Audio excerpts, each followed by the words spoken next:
Em algum momento você já deve ter ouvido um filho de axé dizer assim: eu sou do mesmo orixá que fulano, mas eu não me assemelho às características de fulano. Ou, traduzindo para o mundo real, eu sou deste signo, mas eu não me assemelho a essas características. Pois é, hoje nós vamos entender o que é qualidade de orixá e por que isso influencia particularmente em cada pessoa.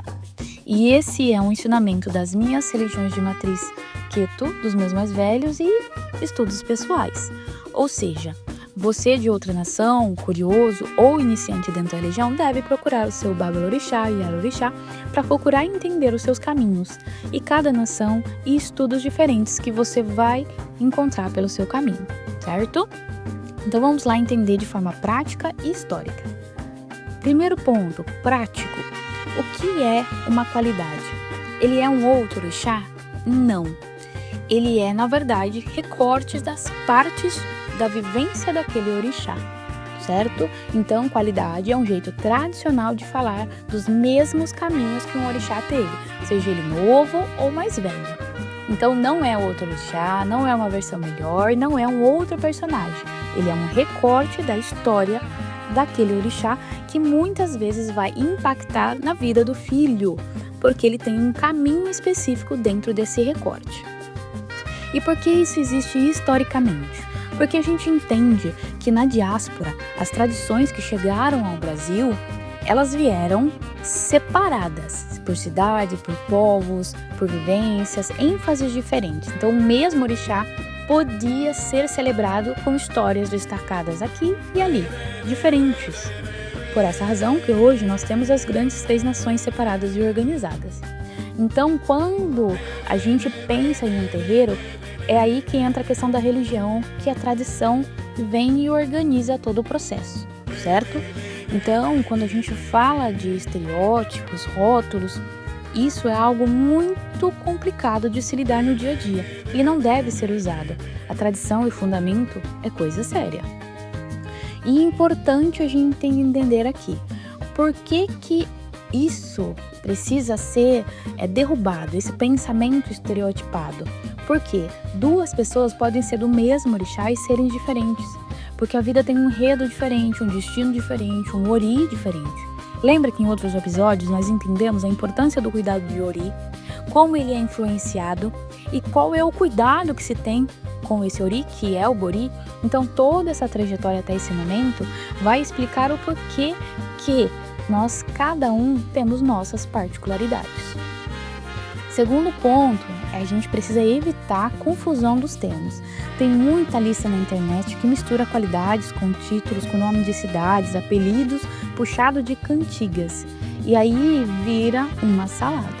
Isso é um estudo sério, não é para colecionar nome. É entender a função, contexto e a tradição da casa que você está. Terceiro ponto. Porque mostra que a religião tem memória. Qualidades são memórias, é um jeito da tradição dizer assim, eu lembro de onde eu vim, eu lembro de quais caminhos eu sobrevivi, eu lembro de que nem tudo é igual. E em que momento esse conhecimento entra na vida real do terreiro? Aqui eu vou aplicar sem invadir nenhum fundamento específico de casa, certo? No começo, quando a gente entra nesse estudo, a gente precisa entender sobre respeito. Você aprende que o mesmo orixá não significa a mesma história, e isso vai mudar o seu olhar e vai tirar esse estereótipo aí que você tem de contexto que você já deve ter ouvido na internet, no TikTok e afins. Depois, quando a gente se aprofunda no caminho, é quando a gente já começa a pensar sobre a firmeza da casa.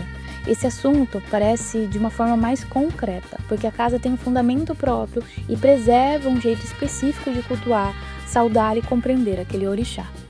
E também entra o cuidado com a própria cabeça. A gente vai voltar nesse assunto, porque a qualidade, no fim, não é etiqueta para você se limitar, é ferramenta para você entender a complexidade, e complexidade requer maturidade.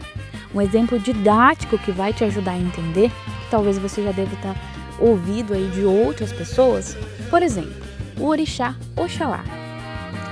Ele costuma ser aplicado por vários caminhos, mas temos 2 grandes caminhos que é muito citado, Oxalufon e Oxalguian, em muitas casas. eles não são dois deuses, é o mesmo orixá visto de recortes diferentes, com ênfases diferentes.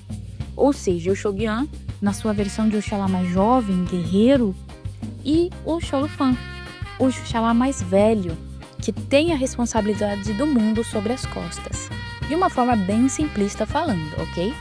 Então, assim, para a gente fechar esse assunto, qualidades de se explicar a diversidade sem bagunça, para preservar a história, para evitar caricaturas e para lembrar que o sagrado não cabe em um rótulo. Para finalizar essas temporadas de assuntos do Ori, do Bori, dos orixás e qualidades, a gente vai entender um pouquinho a diferença entre as nações e casas e fazer aí um apanhado de todos os assuntos anteriores. Porque entender sobre todo esse contexto de cabeça e cuidado depende sim de cada casa, mas muitas vezes a resposta mais correta e mais respeitosa é entender que existem diferenças e não quer dizer que diferença é errado. Muito pelo contrário, é com as grandes miscigenações, é com a grande movimentação que a gente teve de grandes sacerdotes, de pessoas que sobreviveram a essa diáspora e mantiveram essa memória do orixá vivo que nos torna quem somos hoje, certo? A gente se vê no próximo episódio.